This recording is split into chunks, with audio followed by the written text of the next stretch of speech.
Hey everyone, we're back. It's Dave here from Band of Badgers. Steve's here as well, but Mike has returned. He put up with us in the Dragonlance game, survived, and he is back for. I was going to say round two, but we're not playing D&D, but we're going to be talking about it. We're going to talk about some of the best kept secrets, the best accessories for any kind of tabletop game there is, which is the table itself. So Mike, from the Weather Dragon, do the quick elevator pitch. Let's get into that before we start showing people who some stuff about you.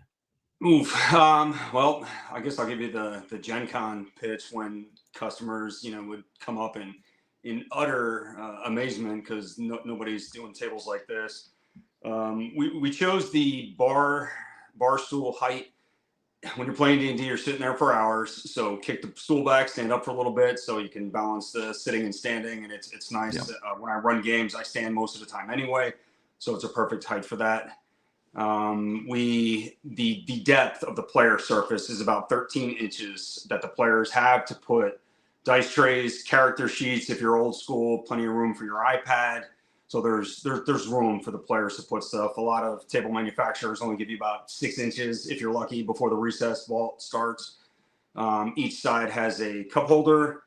On the inside of each post, we have an outlet to keep your devices charged for D&D Beyond only. No Facebooking and Instagramming while you're at the table. That's a big no-no. we try to do that as well. We say to all players, like, just be in the game. We know you've got devices now. If it's an emergency, fair enough. But that's all they're in for. The game. It's for D&D Beyond. That is it. Fantastic. I'll step out of the way. Each side has a player cubby, plenty of storage for books. These are full-size D&D books. Dice and pencil drawer for extra storage. Can use that for a dice tray also. In the center is we currently have the topper on, but that's a recess game ball as well. LEDs, plenty of ambiance on the inside. It really is a thing of beauty. And that's why we got in touch originally, because I'd seen some of your stuff that you posted. It looks utterly amazing. Now, so where can people find you online, first of all, if they can't find you at conventions?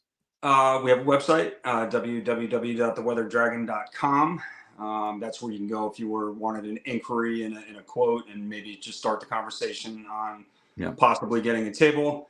We're on Instagram, Facebook, and Twitter/X. That's about it for the socials. Don't do TikTok. No one does. no do we. I mean, I don't. Fine. Just can't do it. Well, what do we do on TikTok now? So for those of you who are watching live, if you have any questions, do shout them out. Don't wait for us to invite you. Just shout them out. If you've got a curious mind, shout out the questions. Don't bite your tongue. And if you're watching this on YouTube, thank you so much for doing that. Don't forget to hit the subscribe button. But you've made it this far. Stay tuned for the rest. And if you have questions, put them in the comments below, and we'll send them over to Mike, and Mike will get us the answers, no matter what it is. Okay. So we wanted to dig into some of the cool stuff straight away. We've got a picture. We've got a picture of your crew, just to do a shout out. That's my boy Robert. Yep, when it comes to the conventions, he is my backbone, because it's not a one-man show by any means, and he's there. He loves it all, and he's fantastic to watch on the floor, selling it and working it. Yeah, I was gonna say he looks pretty happy there. He's got is that before or after he's done all the heavy lifting? We just got there. That was Raven Con back in March this year. So that was before. That's cool. I'm just checking the bits and pieces on there. Right. Now, one of you mentioned the conventions as well. One of the big things that we've got, you shared some photos and some videos. We wanted to kind of dig straight into those. Is one of the biggest names from Dungeons and Dragons and tabletop role-playing games is, at the moment, Luke Gygax. Well, Steve, you beat me to it. What was he like? We've met him. What was your kind of opinion on him when you finally got to meet him? Super easy to talk to. He's an impressively large human. So we said that towering when we met him. Yeah, he's a big dude. I'm 210 pounds, 6 feet tall, but very easy to talk to. He wasn't intimidating at all, so it was fun. It was was epic. I mean, it's a Gygax, so I mean, I don't know what else to say besides that. It's Luke Gygax. Yeah, yeah. I mean, there's some of the.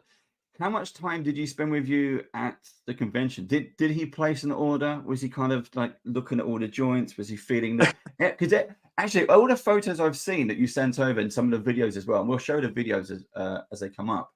Everyone is like stroking the table. Everyone does that, don't they? People's reactions. I've had a woman walk up to the table, put her head down, and hug the table and lay there. Other people are just like, "What am I looking at? What is this? Do the posts and lanterns come with it?" And I'm like, "It's the legs. If I don't give you those, then the table's gonna be on the floor." You don't have it. So Yeah. the people just don't. It's because it's so different and off the wall, which is my brain in a nutshell. I can't do anything simple or in the box. I'm outside the box kind of guy. So. I have a question around that actually, because that is one of the things that you just notice immediately is the legs and the pillars. Yeah. Here's the question: are they legs or are they posts? What are they? For me, they're pillars. They're definitely pillars. Okay, pillars. That's a third option. or stanchions, whatever you want to call them. They, because they're like a bridge structure. That's what I think of when I see it. So obviously, when you did the Stashwick, we'll get to that in a minute, but you did the pillars slightly differently. Yes. So if you were to do a table for Luke, what would that look like? That's up to Luke. If I don't know how this is going to lead into Stashwick, I don't know if you're ready for that just yet. We've still got we have jumps around, so all right. We'll hold that thought. We'll get into that. But it's basically we have a few base models now, and you can mix and match leg height, sizes, table height, normal height, bar height. So people just are enjoying that, option too, because hybrids are becoming a thing also. So we'd have to talk to Luke about that. Well, this is what I like about when we talk about the tables as well. I mean, you can see the pillars, but we've got the lanterns. And when you see the photos, you see them lit up, but it's like, what effect does that really have? Is it static glow? But they are, I mean, just on the here, and obviously we're streaming from the US to the UK. That's coming through really nice. They look really, really effective. How can they light a room as well? If you took off the top ones and you were playing in a small room. My initial concept for the table was to be self-contained, also with lighting. But that wasn't that was a fail because you can see your paper in front of you and your stuff, but it's too dark. They're not bright enough on their own.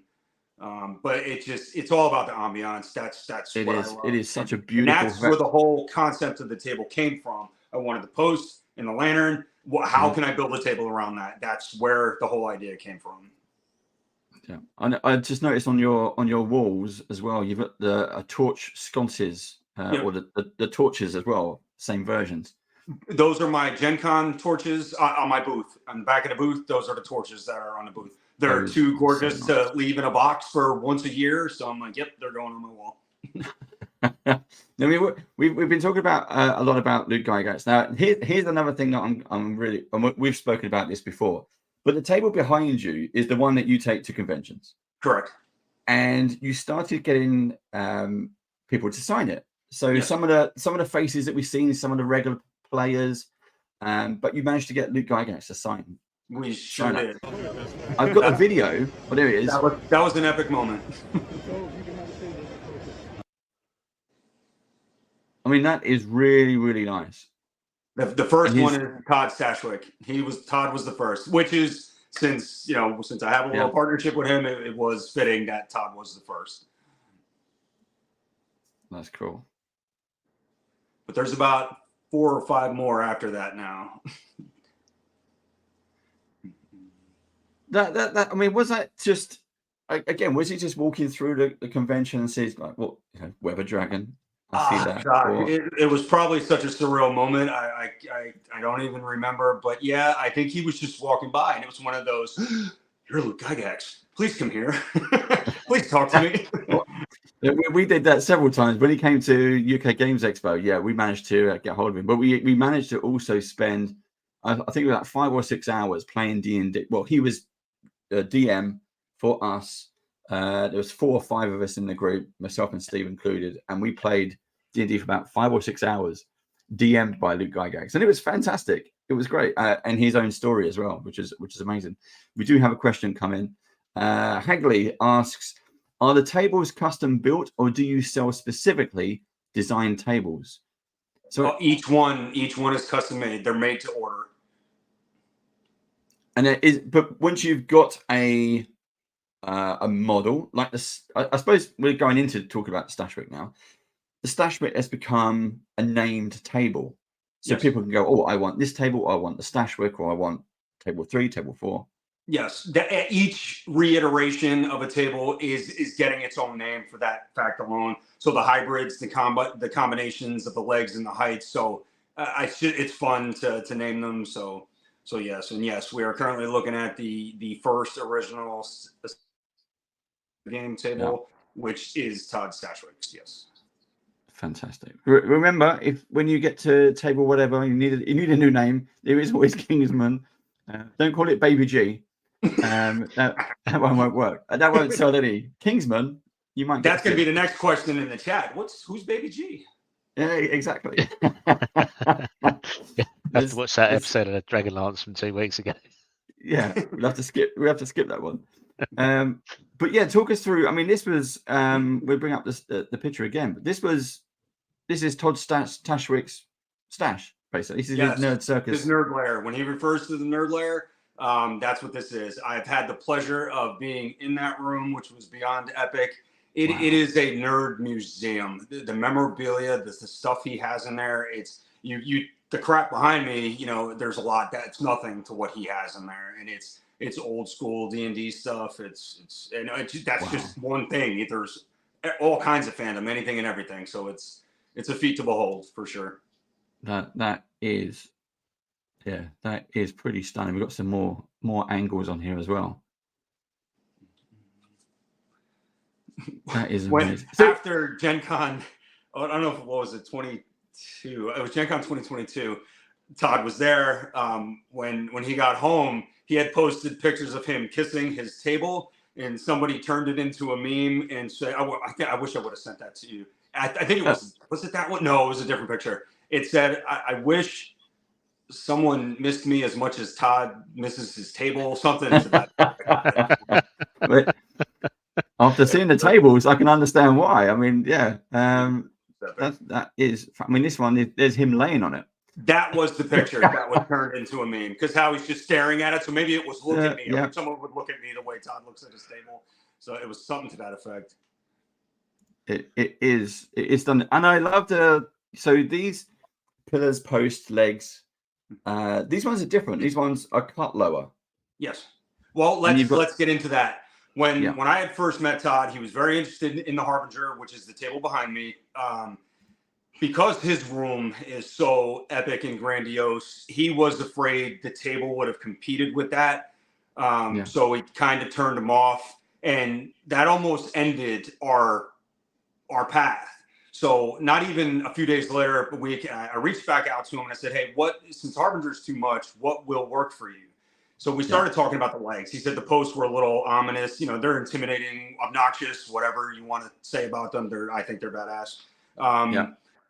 It was just too much for his room, and I get that. So, okay, what do we do? So I started throwing around some ideas. He mentioned it first. Let's come up with a fire pit, some kind of brazier, burning coals, whatever. So I'm like, okay, let's see what we can do there. So I figured let's chop the post right above the outlet so we can still keep the outlet and the power, because that's still a fantastic feature. You don't want to lose that. And once he threw that fire pit at me, I just whipped something up real cheesy on a piece of paper, a quick idea, send it to him. He's like, I like it. So I sent it to a 3D modeler. They got it into an STL, sent it to a printer, had it printed, and there you go. It's a great idea because it works so well. And they look it looks great. Amazing. I don't know if I sent you videos of it actually flickering, but it has, for people who don't know, it has the same effect as the lanterns. Those little hot coals down there do flicker also. I mean, that's also somewhere where you can. That's like the dice gel, isn't it? No, you're rolling that ones. You just Pop it in. Yes, yeah. We teased and called them dice melting braziers. Yes, that was one of the things. There you go. You just need some sort of vape thing with puffs of smoke coming out of it. That's the next thing. I want to incorporate some kind of fogger. So if anybody listening or watching can recommend a good fogger, Todd did send one to me. What he uses, Monster Fogger. I forgot what it was, but they're out of business. You go on their site, you can't get theirs anymore. So it's tough because I would need one that would feed the 4 of them. So it would need a decent amount of fog. So it's finding that happy balance. So. But yeah, so if anybody listening or watching has any recommendations, please send them. Cool. We've got a question. Well, not a question, a comment from Dragonborn Industry says, I love those lanterns and glowing fire around the table. So atmospheric. Yes, yes, yes. That was the other thing too. If you take the cliche trope for D&D, it started in a tavern. Well, here's your tavern. I just exactly. Well, here's one of the accessories. You've got we'll come back. Dragonborn Industries has another comment, but we'll come back to that. You've got the cup holders, but do you do like your own related merchandise? You've got your tankard behind you, but can people buy, as you say, here's a tavern setting, here's the Weather Dragon tankards to go with it as a special gift. You buy the table, here's a tankard. Right. Yes, accessories and stuff are always a thing. I actually designed a pretty cool iPad holder, which I have to spit out a few more because I owe a few people them that I promised. I promise you I will get them out. But yes, there are a few odds and ends, but it's so hard being a small business and I can only focus on so many things at once. And I don't have the full blown team of accessories, table people, so we're still growing. So we're still trying to figure all that out. The comment I removed earlier, Dragonborn Industry says, "Ooh, I need a forger. Is a forger or is a fogger? Is that fog monster?" I'm pretty sure he means a fogger, not a forger. He wants one of theirs too. Another question from Hagley: how long does it take to build a typical customer's table? The one behind me, the Harbingers and Stashwicks, we can get one done in about 3 weeks now. We've got them done. Okay. I was expecting it to be a bit longer, but I suppose you've got the plans. You know what you're building now. Boom, boom, boom. I have a pile of jigs for each part, templates, so it makes the process go very, very fast. Well, I won't say very fast, but a lot faster than it did with the first one. That's for sure. Fantastic. We mentioned it. We talk about Todd Stashwick quite a lot. I know there's a lot going on at the moment. Should we show the video? We've got a video of Todd when you first saw the table. Yep. Should we put it? Now, this was at Jason Williams' home, who lived, I think it was a little while away from Todd. But he's on the other side of the continent, or whatever, the U.S. from me. I'm on East Coast. He's West Coast. So you had to travel all the way there. You installed it in his house. Yep. And then you give Todd a call, and he popped by. He did. That's how cool he is. Let's have a look at this. A reaction video. What a beauty! What a beauty! There she is. Now, what is the dimensions? 6 foot. This is 6 foot by 6 foot. 6 by 6. Now to the wood. Not you're out a little bit further with the post, but the oak is 6 by 6. It's so beautiful. It's a thing. Like I'm looking at this, because here's the problem for me is it'll push too far out into the. Right. If you're around tomorrow, come on down. There it is. The invite. It's an hour. It's like a 40-minute drive. Come here. It's gorgeous. I want to touch. I want to touch the monkey. There it is. You see. There's the whole bit. I was the same when I saw the pictures on Instagram. It was like, sort of instant follow. What is this? He's making the tables himself. This is gorgeous. And then seeing other stuff as you've developed the designs over time. Mentioned designs. We have another question. Dragonborn. What custom shapes of table can be made? Ooh, that's the next. I guess we can another iteration. Yep. We have coming up, we have 2 brand new designs, which incorporate 2 brand new shapes. These go into our, as if these behind me aren't big enough, we got like a new megalith category coming up.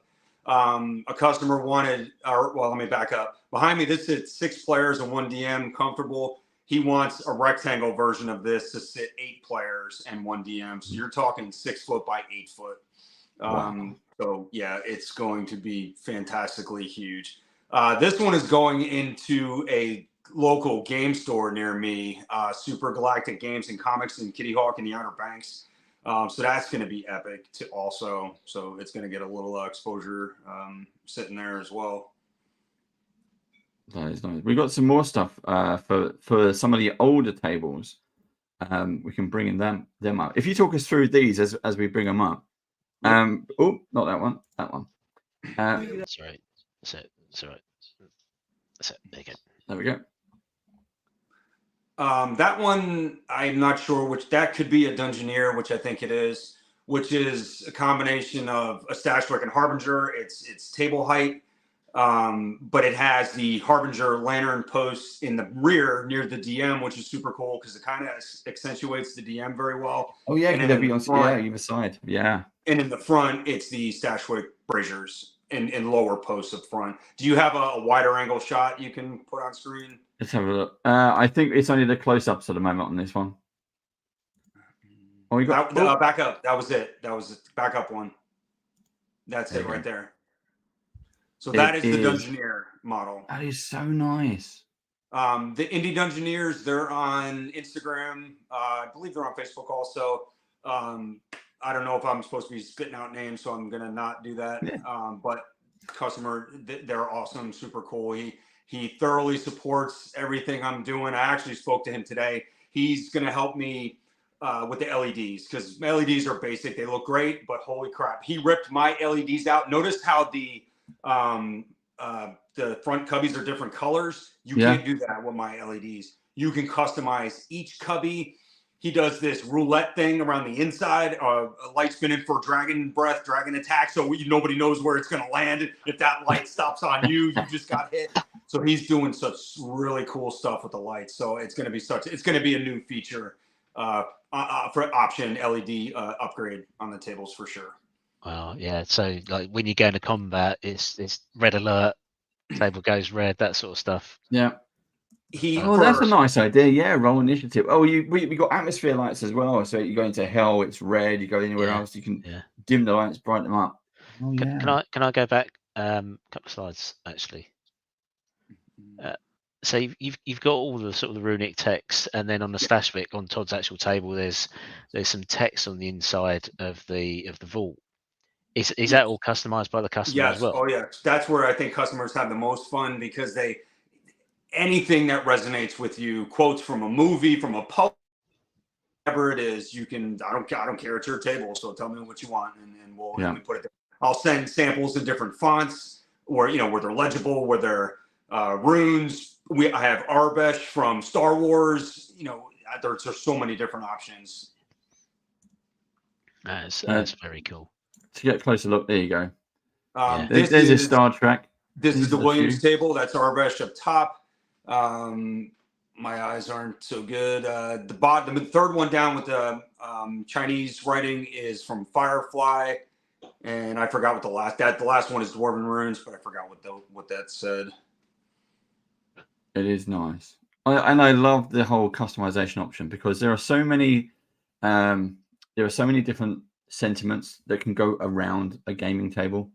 I absolutely love that. Yeah, but that can be completely personal to the party playing on it. It's it can be anything. That is really cool. How do you make all of those? How do you mark the runes on the pillars as well? It's kind of primitive, actually. The artwork on the tables, not the game vault walls, that's something different, but the like on our logo on the topper, the artwork on the post, it's painted on. I have a vinyl stenciling machine. I make the stencil out of the vinyl, apply the stencil, spray it, pull it off, and then we seal everything. That's cool. The game vault walls, to keep the sharpness with the letters, that is the actual vinyl over the walls. It's pretty protected. Nobody's touching and messing with it, so it's pretty safe to do it with the vinyl. Yeah. we've got a picture of it in action as well. So this is, as you mentioned, Jason Williams. This is your first. Yes. And yep. This is our first official sale. Gen Con 2021. Was this the same day you kind of set it up, delivered it, built it for him? Yes. Yeah. So, I had it shipped, a week or so prior. We had scheduled for my time to come out. We set it up this Saturday morning, and then by the evening, we were ready to go. It only takes a few hours. If I'm doing it, I'll get it done in 2 hours easily. Customers, maybe 4.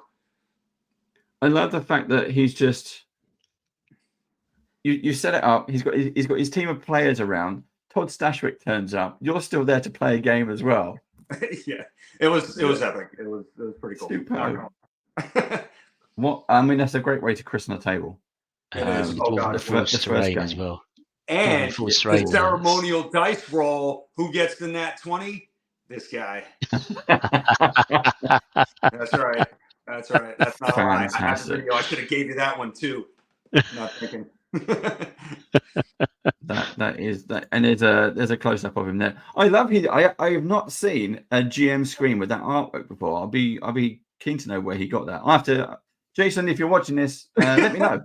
I'd love to know where you got your Jason, GM I screen apologize. I should have reached out to you to ask if we can do all this because I never did.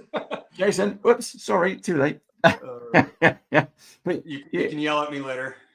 Yeah, but I think you're Jason. You are superb. The stuff you've got, I am very, very jealous. But he's got some pretty epic stuff hanging in his room too. It will be mine one day. In fact, Jason, if you are watching this, we'd love to do a room tour. Hey, get in touch. I'll reach out to him. I'll connect you. And all will be forgiven. But yeah, it is again a kind of a thing of beauty. We do like it a lot. And we got some more questions coming in. Dragonborn says, could a rhombus that seats 9 be done? Rhombus. My geometry is a little lacking. I'd have to see the shape first. Yep. Send us a Dragonborn. Send us a shape. You can't do it in chat, but somehow figure out when we do it.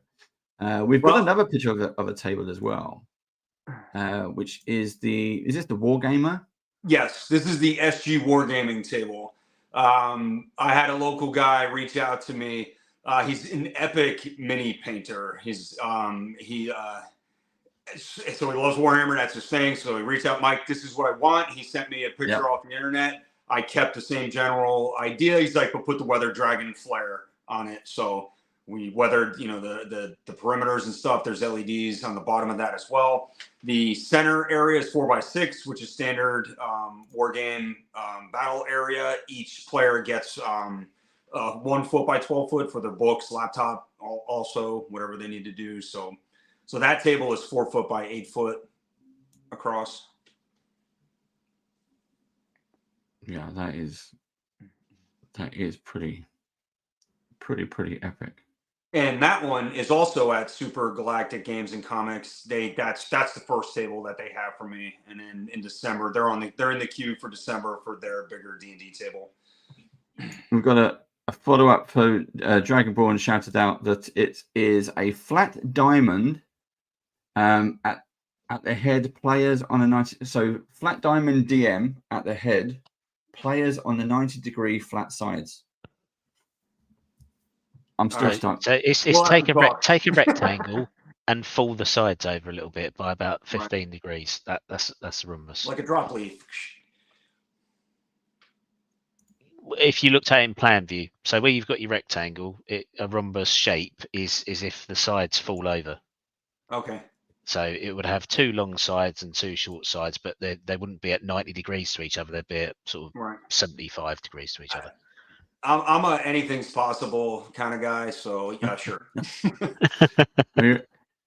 We've definitely struck a chord with Dragonborn because he says he's brought up here. He's not going to let it go, is he? No, this is the Arab. He's talking about the writing. That's Arabush. You say my Star Wars nerd and need for a sci-fi table just went giddy. Yeah, why not? Fantastic. Yep, absolutely. Actually, on the back of not that table, I actually had a customer who did a Star Wars table. And on the rear post art, on the round 4-inch plaques, it was all Star Wars symbols from. I'm not a diehard Star Wars fan, so I don't want to mess things up and get crucified. But it was the mammoth head. I don't know if it's a Mandalorian themed. It had the Rebel symbol. Yeah. So each on the 4 posts was, so that Right. was pretty good. And it looked good too. It didn't, it flowed. You're going sci-fi to medieval with the tables look like, but it looked cool. I liked it. Cool. We've got a question that we could lead in with another piece actually. So Hagley is asking, what does the typical table weigh? We were just talking about that before we went on live. Yeah. I've never actually weighed them. If I had to take a guess, somewhere between the 400 and 450 pound range. Cool. And then- I guess but- we can lead into, yes, they're very manageable. Each piece breaks down. If you had a basement or a second floor, yes, you can get it wherever you need it to throughout the house. Cool. When we've got a picture of what we've got a picture of how it's broken down. Steve, do you want to check that up? Okay, it's gonna cover us, but you'll still be able to hear us. Yeah. But it's not international orders. It is only, I suppose, is it the US? Yes. US only. Yes. So there you go. Domestic. I know It's just- Hagley is based in the States. Unless somebody, like I said, my quote to Norway was 3,500. It's not cheap. Yeah, if you've got that money, it's fine. Right. Mike will happily do it. But it's gonna be, it's heavy, so it's gonna be expensive. Yeah. Which is I just had to Google what the ratio was because I couldn't remember, but it's about, if 400 pounds is 180 kilos. You still lost me, Steve. It's heavy. Yes, it's heavy. It's heavy. That's why the shipping companies cost so much. That's what it is. Yeah. So remember, if you've got crating them up, it's a almost all day process. Building the crate and getting it in there nice and snug. It's a process as well. So tell us a few kind of gaming stories. Now that you've got your gaming table, and which is signed, and that's yours. You're never going to sell it. You probably get, I was going to say buried, but you probably be cremated on it. That would be the last expansion you ever do. That is a possibility. Like Viking funeral pyre type. The Viking funeral, yeah. Yeah. Turn it into the pyre and just flip the switch. That'd be a nice a final touch. That would be final farewell. All right, let's not talk about that. Let's move on. So I've lost my train of thought. What's your gaming stories around the table? You've got your own group who you play. How often do you get to actually play on your gaming table? You're actually going to be extremely disappointed in me and probably pull my nerd card after this. When I first got back into D&D about 5 years ago, before I had this table craziness behind me, we played every couple months. Started to get a group together locally. I love the in-person meet. The first table came along, had a bunch of pictures shown at all the party. And I'm like, but in my head, I'm like, pictures do not do this thing justice. And my buddy Matt, when he walked in, the first thing he said, he's like, Mike, pictures don't do this thing justice. And I'm like, I know. So that's when that's kind of how it all started. But the past year, my D&D games here have been very lackluster because it's just time. I'm a very methodical person in nature. So for me to prep for a game, it takes some time. I'm not a just wing it and go and just pick a few things and run. So it's hard for me to find the time to get that together because unfortunately I'm a forever DM when it comes to the people that I know close. Yep, I'm trying to encourage Steve to do more. That's not true. Never mind. Scratch that. It's live. Too late. It's done. I was going to say I also try to encourage Steve to do more. So Steve, you need to be running at least 4 games. Right. Okay. If you get a table like that, it'd be really easy. We'd be around every day. So it's my laptop normally sits on this game table all the time. I cleaned it up for the Q&A, but it's my business. I turn the lights on, turn my music on, my medieval soundtracks, whatever it is, and it makes work a little easier. Absolutely. I can't. It's like one of those things where I I've never had a gaming room, but I imagine it's so one comparison I can only make is I've got a VR headset, and when the PlayStation VR 1 came out, there was a game where you could sit inside a starfighter cockpit, and it was so calming, relaxing that you can sit in your like a one-person cockpit, like an X-wing fighter, and you look out at the stars and galaxies outside. I put my feet up and have a cup of tea in real life, so I'm trying to drink a cup of tea through the VR headset. Didn't work out so well. Yeah, you've got the white noise of the engines running on hum, and you're just sitting there in space, parked, and it was great. But it was a place where I can completely go where it's different. Right. And although we've got a home office and everything else at home, I would love a gaming room where I can walk in and go, now I'm home. And just go, yes. See, you understand. You just go, yeah, that's what I do when I walk in here. Those torches stay on all day. The wife yells at me, yeah, you're wasting electric. But I got to leave mine. Yeah, love it. But, now, one of the things, thank you for everyone who's watching. If you want to check out more from Mike and all the stuff he does, do go to theweatherdragon.com, and from there you can get access to all the socials. Because one of the things that you get to see, because as Mike says, you never truly understand until you actually see it in person. But one of the good things that Mike does is loads of little kind of short videos, a bit snippets, all different angles around the table, and he's showing you every kind of detail you can. Check out the YouTube channel. There's some bits there. Check out his socials. Go follow me on Instagram, because there's a ton of stuff there already. So Instagram is our biggest social media that we focus on. Everything when I post on Instagram, it kind of pushes to Facebook, but a lot of times with reels and stuff and videos, they don't. And then I never go back to Facebook to upload those there. So Instagram is definitely the bigger that we pay more attention to. We do have a YouTube channel also where there's better videos, walkthroughs and stuff. So I encourage people to check that out and subscribe to that as well. We also do have a Patreon. I really don't talk about this much because I always felt weird, but everybody needs help. It's hard. Everything's expensive, cons. So check out our Patreon too and throw us a couple bucks a month. That's always cool. So it is another option. Cool. Yeah. We have the same audience. Remember, we have the same. Haggerty is saying, I would. This is based on the previous comment. I would have to build a house around the table, but he's okay with that. Yep. The octagon table. That's for. Did we even talk about that? I don't even think we got that far. No, we didn't. Go ahead. Go ahead. Yeah. That's after it's in the megalith category after the rectangle harbinger behind me. Actually, I think we did mention it.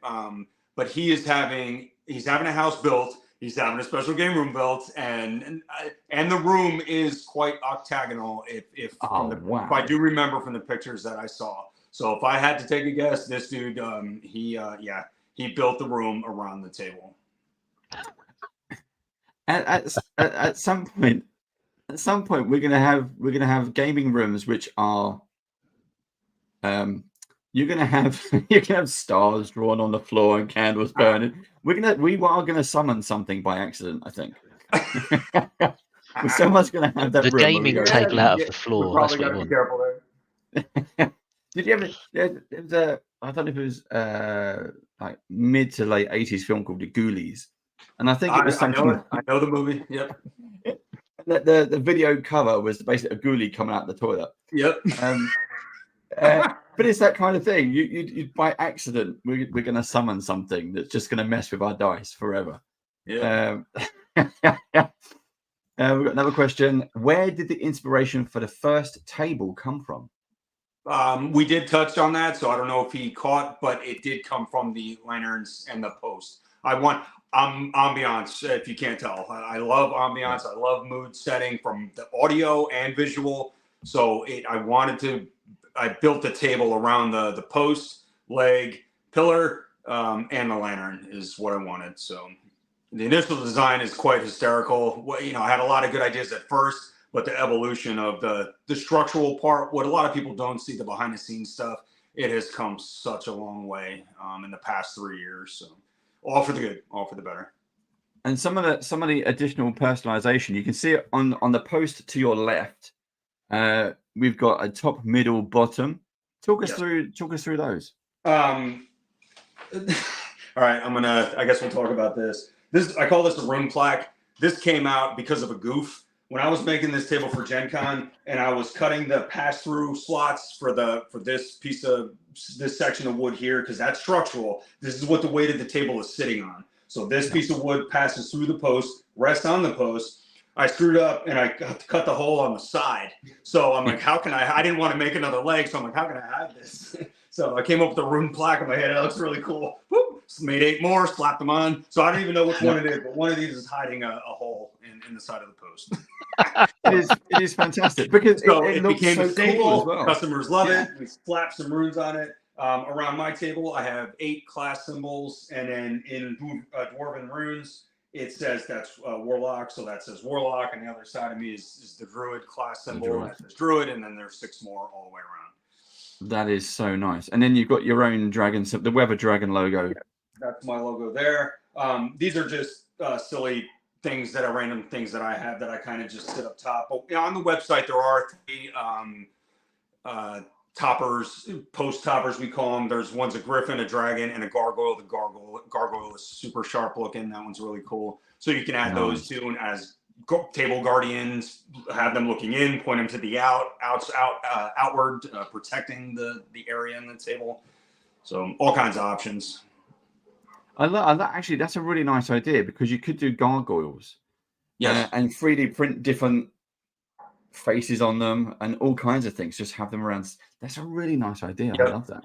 I have. I don't. There's not enough time in a day to extract all the things going on in my head, but I want to do a nautical theme, like a Pirates of the Caribbean, where there's barnacles and stuff coming off. The ideas are. Oh, the head. What, Steve? What's the thing is called? The figures on the front. The figurehead.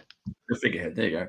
But yeah, you could do all from the different famous ships and stuff like that. So there's so many ideas. I want to. Everybody says they want to hit the lottery, but I want to hit the lottery so I can really focus on the craziness and extracting all the ideas in my head. Because that's one of the things I pick out in your background is the driftwood on the light. Yeah. I don't know if how well you can see that, but I mean that we'll talk about that when we do the Cribs edition. But having that sort of wrecked leg, shipwreck legs as well would be awesome. Yeah, that is that is awesome. But there's all kinds of cool stuff sitting on that as well.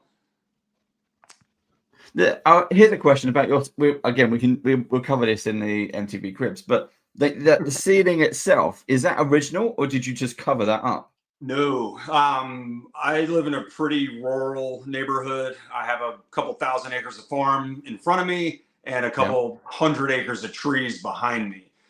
In the trees, in the forest, if you will, there's a very old abandoned home, and the barn completely collapsed. The roof is on the ground. So all that wood above my head are the ceiling joists of that barn. And we salvaged them. We pulled them back. I let them dry out for a little bit, cleaned them up, painted them, and slapped them on There's actually a video on my YouTube channel how we did the ceiling. It's there. And how we put the chandelier on. So that's there as well. So so the YouTube channel has some pretty cool behind the scenes stuff as well. It's nice to give it a new home as well. So that's really really cool. We've got some so there's more photos to go through as well. So again, for those of you joining us live, any questions, any comments, just keep them coming. It means you love us more. It doesn't, but it means you're interested. So that's good. If you watch this on YouTube, again, any questions you have, put them in the comments below, and I'll send them out. I was going to say post them. I'll send them over to Mike. I'll write them on a postcard. I'll send them to Mike. But you also shared a load of stuff, some more photos from Gen Con. Let's bring those up as well. Boom, boom, boom. There we go. Talk us through this one. So this is your booth. Yes. Again, I needed something as eccentric as the table to match. So I just made more posts. I thought the red curtain was pretty majestic looking. I was trying to get a castle-esque kind of feel. And just slapped it all together, and there we go. I see you've got the suit of armor in the background there at Gen Con. That's just over your right shoulder in the background as well, isn't it? That's Sir Daniel Fortescue. Let's get some thumbs up on who knows who Sir Daniel Fortescue is. Anybody? Steve? No, Dave? not me. Not me.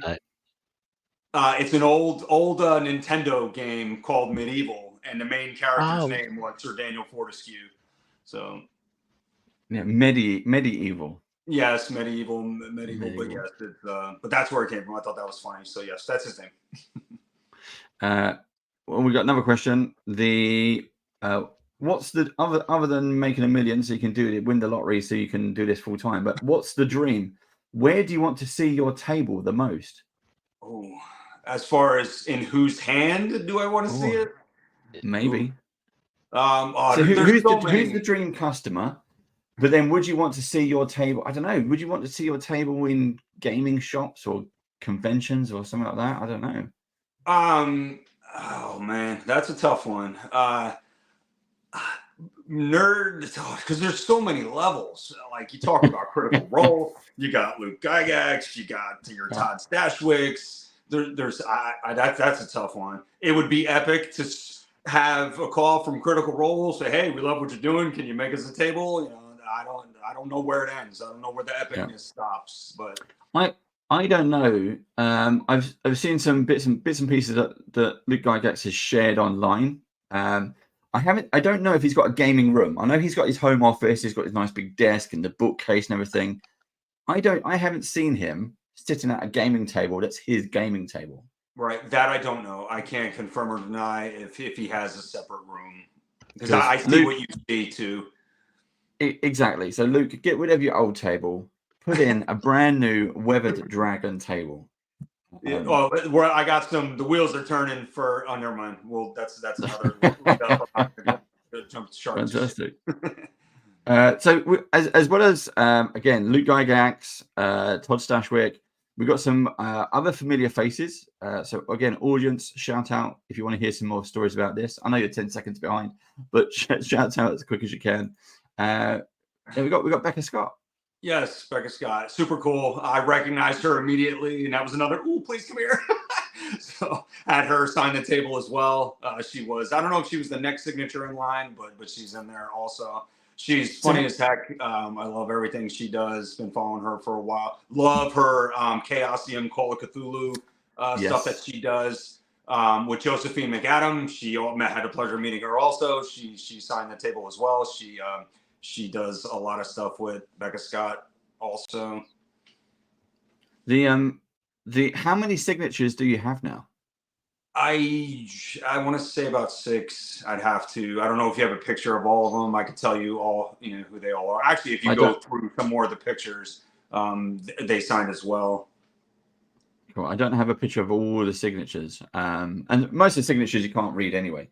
Right. A lot of them are squiggles, so it's always nice to know. But these solo Gen Con picks that you have, a bunch of them did sign. So if you go through them, I could tell you who's. But these photos were from Gen Con 2022, and you didn't manage to go this year.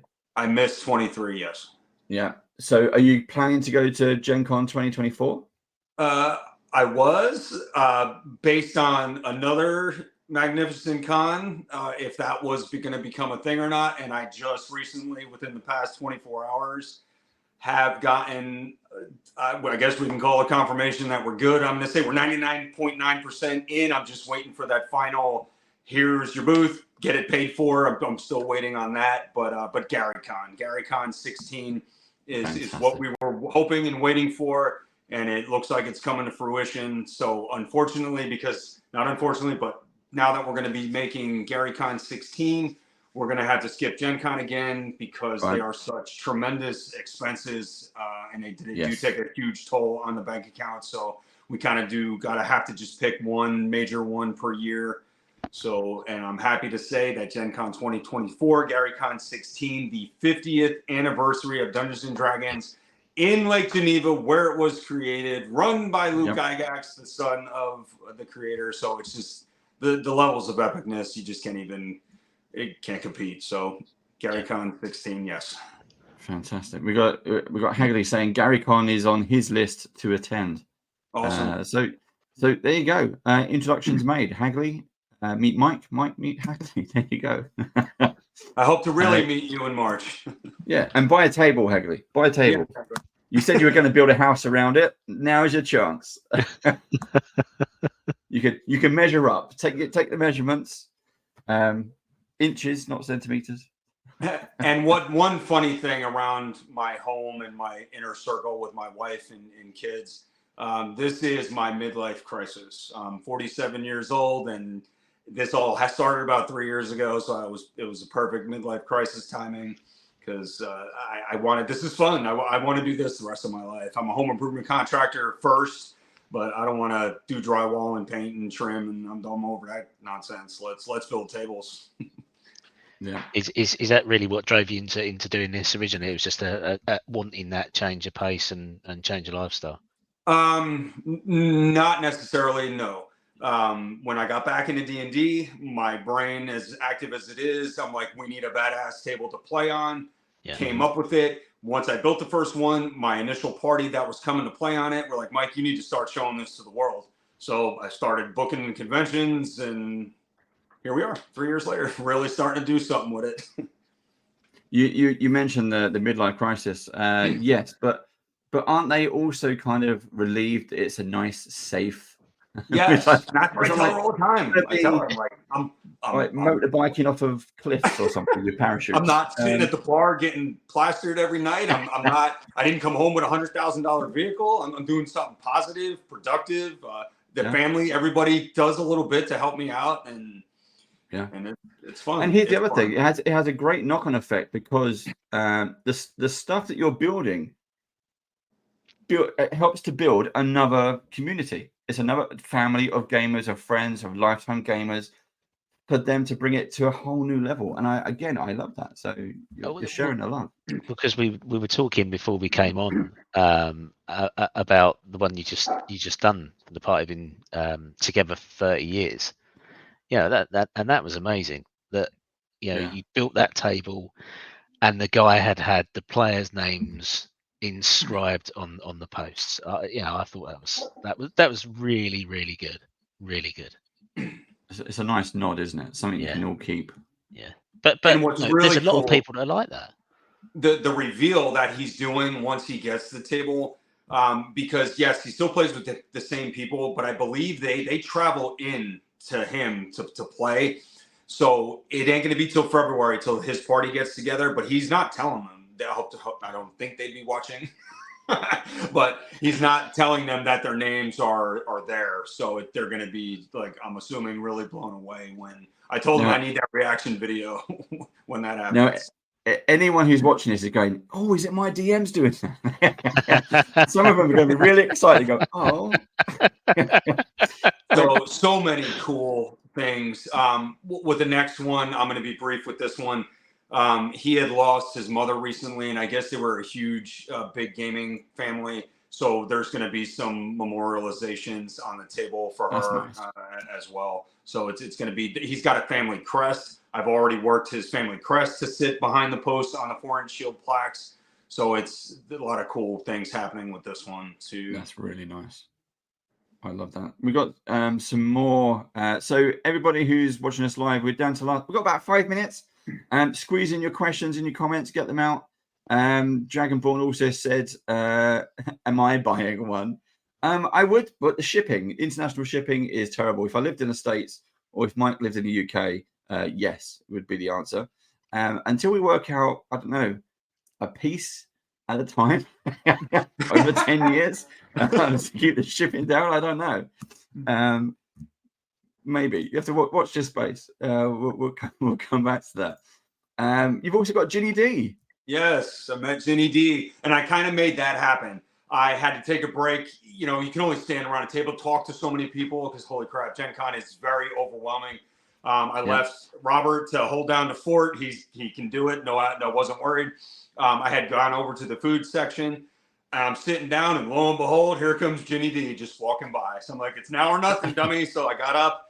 I said, Ginny D, love what you're doing. I said, if you have a minute, would love to show you what I got. I'm a vendor here. I pointed. You could see my booth, and you could see the mind flare from where I was. she saw it. She's like, sure, let's take a walk. So I gave her a quick tour of the table, and yes, Jenny D sat there and signed it, and was very epic.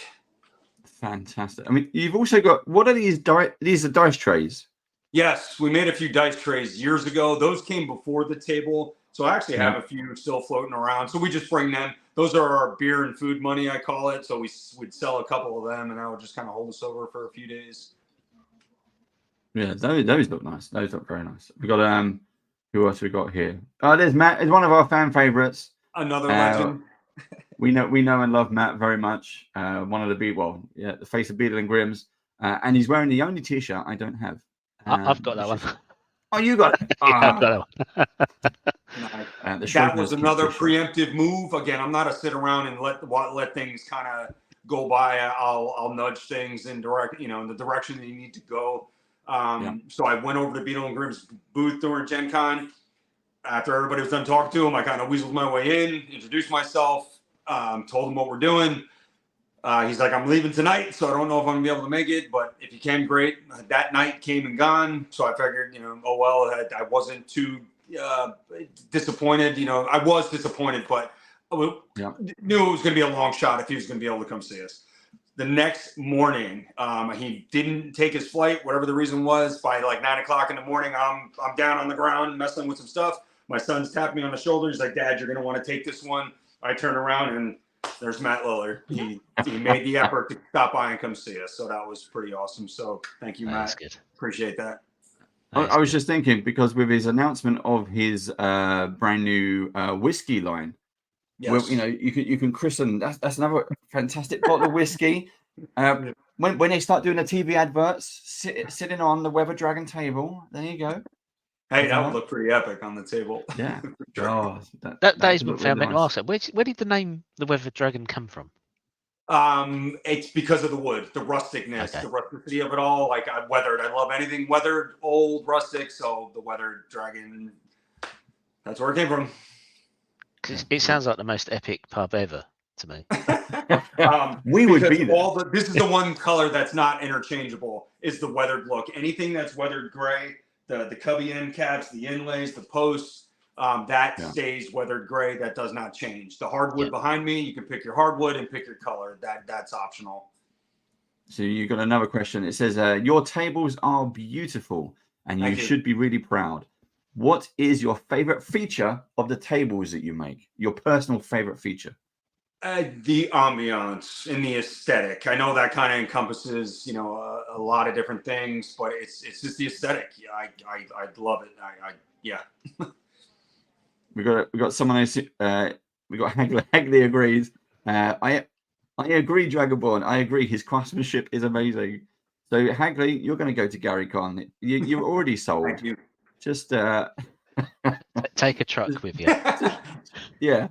Yeah, that'd be good, wouldn't it? Just pick one up, put it in your car. And what is really awesome, as the table business has basically my income's shifting from home improvements to tables, and 2023 has been mostly table income to keep my head above water and survive. So that is epic. And we are booked with orders until, I'm going to say, February, the end of February. So we need some more. So spread the word. Yep. And again, hopefully, if you happen to be watching this 6 months from now, 3 months from now, whenever, and it's helped you make a decision on these tables, this is what these videos are for. The Q&A, to find out more about all these kind of things. So do check out. I keep going to the website, weatherdragon.com. Just go there and get in touch. Mike, how do you like people just if they're not exactly what they want, know what they want, they can just talk to you, like they send you an email to an introduction and you're happy to kind of pick up a phone and chat to them? On the website there's 2 links, one for the Harbinger, one for the Stashwick, and all the options are not, majority of the options are there. I'm not going to say all of them. There's a spot for notes, and all it is, it's your foot in the water. It's our connection. That's what starts the conversation. No money is required, no deposit at that point. It's let's talk. You're interested. Yes, I want one, but this is what I'm hoping for. And we start that conversation before any deposits are taken and until they're comfortable and ready to go. Fantastic. We've got some more faces here, familiar faces. Here we go. Jason Charles Miller. Yeah, hiding behind the mask there. He is beyond epic also. We have his signature. Had a few conversations with him as well. Yeah. Did that lead to a sale? It did not. It did not. Let's just say it's still floating out there in the universe. That's still good. That's not a no. Maybe one day, but Jason is fantastic too. Everything he does between the voice acting, his music. I love his music. He's just another epic level human. Also, Jason Charles Miller has also been to the UK for D&D in a Castle. Yes, he's been here a few times for that. Yeah. So I would love to get to D&D in Newcastle. Oh my God, yes. Well, I tell you what, if you do, let me know, and we'll see if me and Steve can come up at the same time. Awesome. Yes, you have Josephine McAdam on the screen too. Yeah. Who Super also cool. works with Becca Scott, who we've seen around. And she was kind enough to sign the table as well. And we've also got Professor DM. Yes, Professor Dungeon Master from Dungeon Craft. He was so super cool, very gracious human being also. He's like, Mike, if you can get me in here before the floor opens, I'll give you 5 minutes. It's basically what we're doing now. Give me the elevator pitch. We talked about the tables. Gave me a spot on his channel, which is no slouch. He's got over 100,000 followers. And 2 sales came from that video alone. So really fantastic. Fantastic. So let's see if we can beat that, people. So I was in touch with Professor DM during COVID, actually. It was during lockdown, just because we do, as you know, we do a lot of things with different guests, come and play with us, that kind of thing. And schedules didn't match up, but just talking on email, he was a lovely guy. He is super cool. Absolutely lovely. And I love all his stuff. Stefan Picorni. Yeah. He is the man who turned dungeon terrain into a gold mine. Yes, he did. He was super awesome to talk to, so laid back. I gotta say, at all the other faces that were in there, he was just so casual, like I knew him forever. It was just no big deal to talk to him. So yeah, Stefan Picorni is super cool. He comes across like that on camera anyway. Whenever you see when he was doing the dungeon train, Steve, quick. No, not that quick. It's gone.